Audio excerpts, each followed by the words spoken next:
ऐन परीक्षेच्या काळामध्ये शिक्षकांना निवडणुकांचं काम लावण्यात येत आहे। मुंबईमधल्या शिक्षकांना निवडणुकीच्या कामासाठी हजर राहण्याचे आदेश देण्यात आले आहेत। लोकसभा होईपर्यंत शिक्षकांना निवडणुकीचं काम करावं लागणार आहे। मुंबई आणि उपनगर जिल्हाधिकाऱ्यांनी शिक्षकांना अशा पद्धतीचे आदेश दिलेले आहेत। यामध्ये खासगी मनपा शाळांच्या शिक्षकांना जिल्हाधिकाऱ्यांनी आणि महानगरपालिकेनं पत्रच पाठवलेलं दिसतंय। आणि याविषयी बोलूया, आमचे प्रतिनिधी अजय माने आपल्या सोबत आहेत। अजय, शिक्षकांवरती आता कामाचा ताण वाढणार आहे, कारण ऐन परीक्षेचा हा सगळा काळ आहे आणि याच वेळेला निवडणुकांचं सुद्धा काम करण्याची एक कसरत त्यांना करावी लागणार आहे। नक्कीच आपण जर पाहिलं तर हा म्हणजे फेब्रुवारी, मार्च आणि एप्रिल हा परीक्षेचा काळ असतो, वर्षाचा शेवट असतो, विद्यार्थ्यांसाठी अत्यंत महत्त्वाचं असतं। उजळणी केली गेली जाते आणि त्यातच आता जर पाहिलं तर 2024 हे संपूर्ण वर्ष जे आहे ते निवडणुकींचं असणार आहे। देशात लोकसभेच्या निवडणुका होती, त्यानंतर महाराष्ट्रात विधानसभा आहे, पालिकांच्या निवडणुका थकलेल्या आणि त्यातच याचा संपूर्ण भार जो आहे तो आता शिक्षकांवर पडताना आपल्याला पाहायला मिळणार।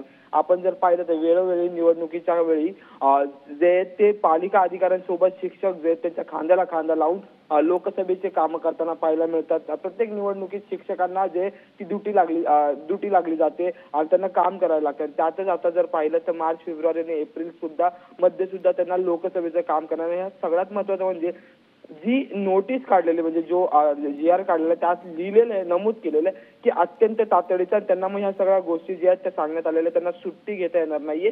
सगळ्या शिक्षकांना जे ते आदेश देण्यात आलेले आहेत जिल्हाधिकाऱ्यांकडून की मुंबईतील शिक्षकांना निवडणुकीसाठी हजर राहावेच लागेल आणि लोकसभा होईपर्यंत शिक्षकांना निवडणुकीचे काम करण्याचे आदेश सुद्धा दिलेले आहेत। ह्यात सगळ्यात महत्त्वाचं म्हणजे महानगरपालिकेच्या शाळा आहेतच, पण त्यासोबत खाजगी शाळेत शिकवणाऱ्या शिक्षकांना सुद्धा हेच नियम जे ते लागू होणार आहेत। त्यामुळे ऐन परीक्षेच्या तोंडात विद्यार्थ्यांचे हाल होणार का हा एक प्रश्नचिन्ह आणि त्याचबरोबर दुसरीकडे शिक्षक प्रश्नपत्रिका बनवणार की मग लोकसभेच्या एकंदरीत मतदारसंघांच्या याद्या बनवणार हे पाहणं महत्त्वाचं ठरणार आहे। यामिनी अगदी अजय, खरं तर अशा पद्धतीचं काम आल्याच्या नंतर आता शिक्षकांच्या संघटनांकडून काही प्रतिक्रिया मिळतेय का?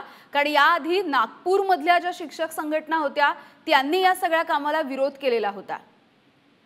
यामिनी आपण जर पाहिलं तर नक्कीच या कामाला आता विरोध होताना पाहायला मिळाला। जसं तू उल्लेख केला की नागपूरमध्ये याआधी विरोध झाला होता, पण हा जो GR आहे तो नुकताच काल आला आहे आणि त्या अनुषंगाने अद्याप ह्या माहिती ज्या आहेत त्या प्रत्येक शिक्षकापर्यंत पोहोचलेल्या नसाव्यात। पण काल रविवारही होता आणि त्याच्या आधी शनिवार होता, त्यामुळे 2 दिवस शाळा सुद्धा अर्धा दिवस आणि सुट्टीच्या दिवशी शाळा होती।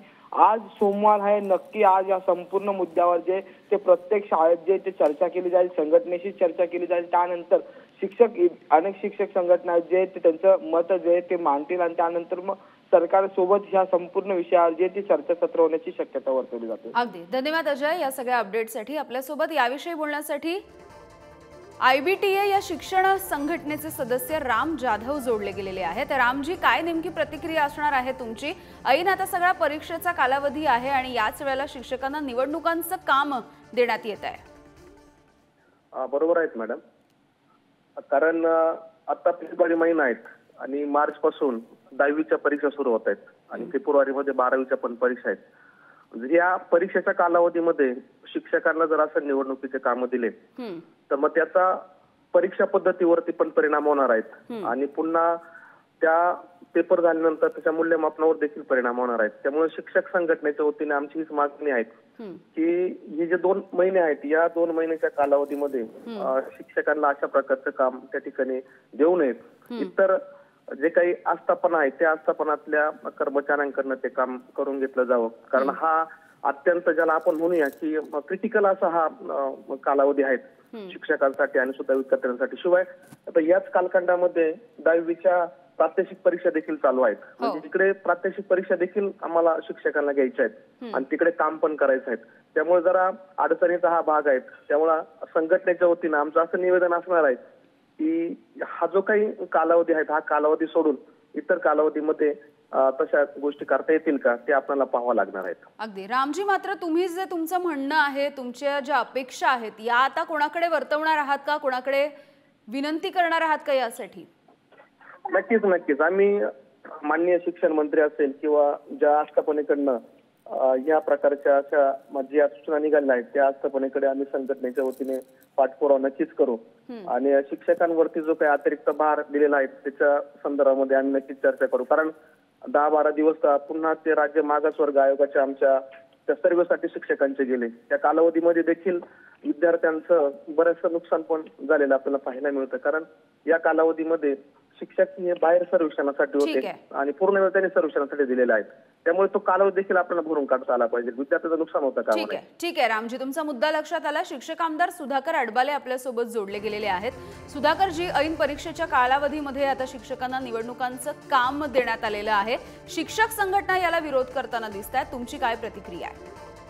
नाही, या ठिकाणी निवडणूक आणि जनगणनाची कामं करावी या प्रकारचे सुप्रीम कोर्टाचे आदेश आहेत, त्याला आमची काही हरकत नाही. परंतु अवांतर कामं मात्र आता नुकताच मराठे आणि खुल्या वर्गाचा सर्वेक्षण, त्यापूर्वी निपुण भारत सर्वेक्षण, अशा प्रकारचे कामं जवळपास 70% शिक्षकांना देऊन शैक्षणिक विद्यार्थ्यांचं शैक्षणिक नुकसान केलं जात आहे. याला आमचा विरोध आहे. ठीक आहे, सुप्रीम कोर्टानं म्हटलेलं आहे जनगणना आणि निवडणुका या संदर्भात, परंतु एकाच शाळेतील 100% शिक्षकांचे नंबर न घेता त्या प्रमाणामध्ये समप्रमाणामध्ये सर्व शाळातील शिक्षकांचे नंबर घेऊन कामं म्हणजे ड्युटी लावून कामं करण्यात यावे. परंतु हे दोन कामं सोडले तर इतर अवांतर कामं मात्र शिक्षकाकडली बंद करावी अशी शिक्षक संघटनांची भूमिका आहे. शिक्षकांचा प्रतिनिधी म्हणून सुद्धा माझी भूमिका आहे की ज्या कारणासाठी आमच्या शिक्षकांच्या नियुक्त्या झालेल्या आहे ते विद्यार्थ्यांना विद्यादान देण्याचं काम, परंतु ते काम बाजूला राहिलेलं आहे आणि अवांतर कामाचा वर्कलोड आज शिक्षकांवरती मोठ्या प्रमाणात आहे. याला आमचा विरोध आहे. अगदी. सुधाकरजी, शिक्षक आमदार म्हणून हा सगळा मुद्दा तुम्ही आता मांडणार आहात का? याबद्दलची विनंती करणार आहात का? आम्ही वारंवार सभागृहामध्ये हा मुद्दा मांडलेला आहे. जनगणना आणि निवडणुका ही दोन कामं सोडली तर आमच्या शिक्षकांकडे अवांतर कुठल्याही प्रकारची कामं देऊ नये. अनेकदा सभागृहामध्ये मान्य सुद्धा करण्यात आलेलं आहे की आम्ही शिक्षकांकडे अवांतर कामं देणार नाही. परंतु जेव्हा जेव्हा सर्वे येतात तेव्हा प्रत्येक सर्वेचं काम मात्र शिक्षकाकडे दिलं जातं. सभागृहात दिलेले आश्वासनं सुद्धा पाळल्या जातं. ही फार मोठी शोकांतिका आहे. ठीक आहे, धन्यवाद सुधाकरजी, तुम्ही तुमची प्रतिक्रिया मांडलीत यासाठी.